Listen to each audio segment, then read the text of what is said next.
Hello and welcome to your 90-second news update. I'm Gale. A lorry driver has died today after winds of up to 146 miles an hour battered Scotland, leaving thousands of homes without power and causing chaos on roads and railways. The driver died when his HGV was blown over onto two cars at the height of this morning's storm near Bathgate. Thousands of train users were left stranded as Network Rail shut down its entire Scottish service due to safety concerns, before a vastly reduced service resumed at 1:30 p.m. Now, as the clean-up operation begins across the country, the danger posed by high winds has been replaced by the threat of flooding and ice, with temperatures set to plummet overnight.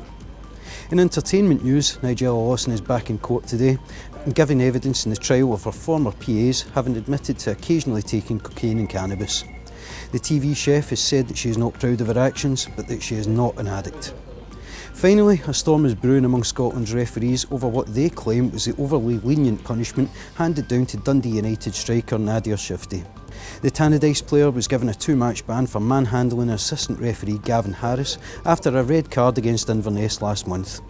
Former Grade 1 ref Stuart Dougal has said that officials should consider industrial action for what would be the second time in 3 years. That's your 90-second news update. Join us at the same time again tomorrow. Bye for now.